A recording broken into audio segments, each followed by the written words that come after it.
दोस्तों नमस्कार। कल का बड़ा दुखद समाचार था कि देश के नौजवान और अच्छे औद्योगिक घराने से संबंध रखने वाले साइरस मिस्त्री, जो कि 2012 से 2016 तक टाटा सन्स के अध्यक्ष भी रहे थे, उनका दुखद अंत हो गया। उनकी मृत्यु मुंबई के पालघर के पास एक सड़क दुर्घटना में हो गई। वो गुजरात से मुंबई आ रहे थे। उस समय कार अनियंत्रित होकर BMW कार थी, 200 की रफ्तार में चल रही थी और डिवाइडर से टकराई। इसमें 2 लोग घायल हुए। दुर्भाग्य से साइरस मिस्त्री का निधन हो गया। बहुत दुखद समाचार है, विशेष रूप से देश के औद्योगिक घरानों के लिए, औद्योगिक प्रगति के लिए। वैसे तो सामान्य रूप से उनका नाम बहुत चर्चित नहीं है, लेकिन वो कितने महत्वपूर्ण थे ये इस बात से ही परिलक्षित होता है कि उन्होंने 2012 से 2016 तक टाटा सन्स की कमान संभाली थी। ये एक अलग बात है कि 2016 में टाटा ने उनको अपदस्थ किया था। इसके बाद एक कानूनी लड़ाई चली थी, वो एक अलग बात है, उसके बारे में बात करने की इस समय आवश्यकता नहीं है। लेकिन उनके जीवन चरित्र के बारे में बताना बहुत आवश्यक है। साइरस मिस्त्री, जिन्होंने केवल 18 वर्ष की उम्र में ही कार्यभार ग्रहण कर लिया था और काम करना प्रारंभ कर दिया था। साइरस मिस्त्री पालनजी मिस्त्री के सबसे छोटे बेटे हैं। 4 बेटे बेटियों में साइरस मिस्त्री सबसे छोटे थे। 44 वर्ष की उम्र में वे टाटा सन्स के अध्यक्ष बन गए थे और 54 वर्ष की उम्र में उनका निधन हो गया है, जो बहुत ही दुर्भाग्यपूर्ण है। वे अपने पीछे 2 बच्चे फिरोज मिस्त्री और जहान मिस्त्री को छोड़ गए हैं। उनकी पत्नी रोहिका छागला, जिनकी की शादी 1992 में हुई थी, वे रह गई हैं। साइरस मिस्त्री स्वभाव से बहुत ही कम बोलने वाले, शांत स्वभाव के व्यक्ति थे। वे कार्य करने में ज़्यादा विश्वास रखते थे बजाय इसके कि पब्लिसिटी करने के। वो 4 साल टाटा सन्स के अध्यक्ष रहे, लेकिन उन्होंने केवल और केवल काम करने की कोशिश की है।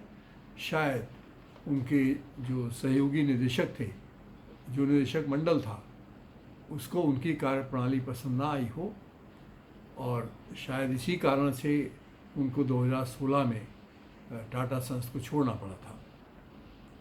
साइरस मिस्त्री की एजुकेशन की अगर हम बात करें तो उनकी एजुकेशन जो प्राइमरी थी, Cathedral and John Connon School Mumbai में हुई थी। इनकी माँ श्री साइरस मिस्त्री पालोंजी मिस्त्री के बेटे थे। पालोंजी मिस्त्री की पत्नी पाल पेरिन दुबॉश ये हिंदुस्तान की नहीं थी, ये आयरलैंड की रहने वाली थी। तो साइरस मिस्त्री में आयरलैंड का भी खून था और हिंदुस्तानी खून भी था। तो आप बड़े आसानी से समझ सकते हैं वो कितने बुद्धिमान व्यक्ति रहे होंगे। लेकिन वो दिखावे में बिल्कुल विश्वास नहीं करते थे। शांत रहने वाले, आगे बढ़ने वाले उद्योगपति थे। उनकी प्राइमरी शिक्षा Cathedral and John Connon School Mumbai में हुई थी।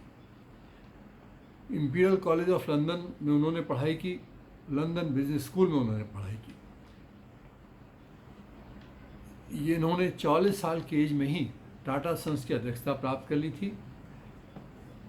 जैसा मैंने पहले बताया कि जो उनके सहयोगी डायरेक्टर थे, उनसे शायद वो तालमेल नहीं बिठा पाए, जिसके कारण 2016 में रतन टाटा जी ने अंतरिम चेयरमैन के रूप में कार्यभार ग्रहण किया। यद्यपि साइरस मिस्त्री इस निर्णय से खुश नहीं थे, उन्होंने इस्तीफा देने से इनकार कर दिया था। फलस्वरूप ये लड़ाई सुप्रीम कोर्ट तक गई। अंत में रतन टाटा जी इस लड़ाई को जीते और वो पुनः टाटा सन्स के अध्यक्ष बन गए। ये लीगल बैटल चलता रहा और 2019 तक इस लीगल बैटल में कार्रवाई चलती रही। आप ये अंदाज़ा लगा सकते हैं कि साइरस मिस्त्री इतने शांत होते हुए भी दुनिया के 143वें पायदान पर रहने वाले अमीर व्यक्ति थे। उनकी अपनी नेटवर्थ $10 बिलियन थी, जो 2021 $10 बिलियन थी। और इनकी कंपनी पालंजी, जिसके कि टाटा सन्स में 14% से कुछ अधिक का शेयर है, सबसे अधिक शेयर इसी कंपनी का है, उसकी अपनी नेटवर्थ $30 बिलियन की है। आप अंदाज़ कर सकते हैं कि शांत रहने वाले साइरस मिस्त्री जी केवल और केवल काम में विश्वास रखते थे। उनका काम बोलता है, ये शायद उनके ऊपर पूरी तरह से लागू होता है। बड़ा दुर्भाग्य है कि हमारे देश ने ऐसे उद्योगपति को, ऐसे यंग उद्योगपति को असामयिक मृत्यु, वो भी सड़क दुर्घटना में, खो दिया है। ये बड़े दुखद समाचार है, बड़े दुख की घड़ी है। देश के लिए तो बहुत ही अपूर्णीय क्षति हुई है और मैं उनको श्रद्धांजलि देता हूँ और उनकी आत्मा की शांति के लिए कामना करता हूँ। वो जहाँ भी रहें, वो उनको स्वर्ग की ही प्राप्ति हो, और जहाँ हों, जैसे हों, अगर पुनर्जन्म में विश्वास रखते हैं तो उनका पुनर्जन्म मैं उम्मीद करूँगा कि हिंदुस्तान में ही हो और इससे बड़े ही उद्योगपति के रूप में देश की सेवा करें। इन्हीं शब्दों के साथ मैं साइरस मिस्त्री को श्रद्धांजलि देता हूँ, अपनी बात समाप्त करता हूँ। नमस्कार।